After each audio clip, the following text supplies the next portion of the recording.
So, now that you found the evidence in your book to support your thesis idea, we're going to write body paragraphs. It may seem like a huge task to write 5 or more body paragraphs. But once you break them down in individual chunks, it becomes much easier. It's like a cantaloupe. It's tough to swallow all at once. Once you cut it into chunks, it's delicious.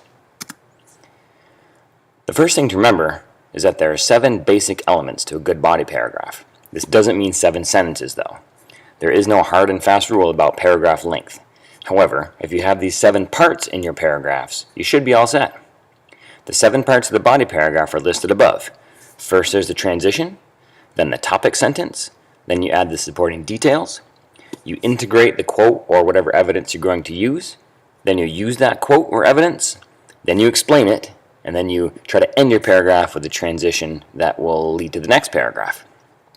When we start building paragraphs, we don't really work in that order though. Let's start with the quotes you picked out in the previous step in the writing process. Okay, here's my first quote that I picked out. Remember that my thesis idea is about how McMurphy is a father figure to the chief. I'm using this quote first because it comes from the beginning of the book, and it shows that Chief notices a resemblance between McMurphy and his papa. I shortened the quote to contain the most essential sentences because it comes from a pretty long paragraph. So there's my quote. The next step is to add integration. Integrating quotes is essential to making your paragraphs flow. The best quote, stuck randomly in a paragraph, loses its effect and the reader is slowed down by the choppiness. So, make the quote part of your own sentence. In this case, it's easy because the chief is narrating the book. So I just inserted, "He says that," before the quote.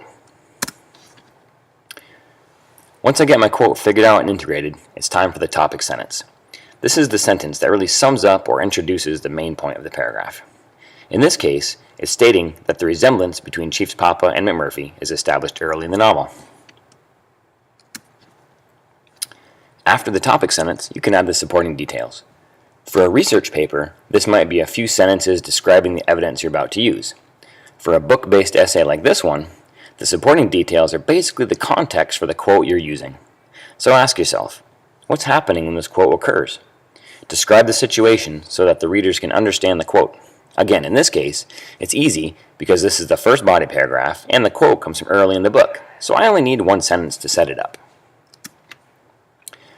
Once you have set up and used your quote, you need to explain your quote.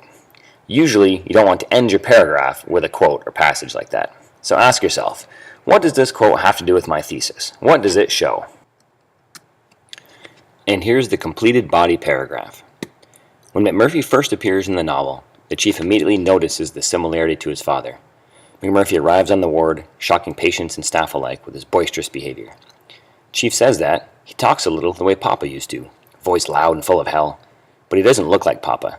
He's as broad as Papa was tall, broad across the jaw and shoulders and chest, a broad white devilish grin. And he's hard in a different kind of way from Papa, kind of the way a baseball is hard under the scuffed leather.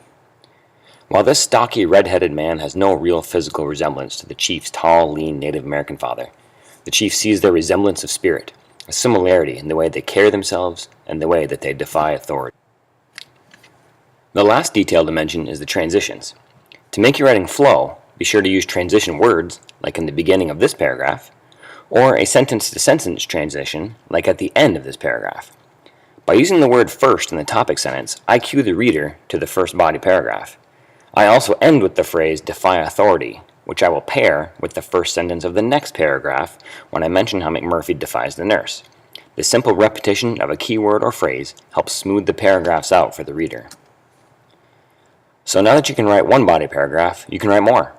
Remember that whether you're writing a 7-paragraph essay or a 7,000-word paper, the basic formula for body paragraphs stays the same. As you get better at writing body paragraphs, you can begin planning them in your head and then writing them in order. If you get stuck though, you can always revert back to the formula. Good luck!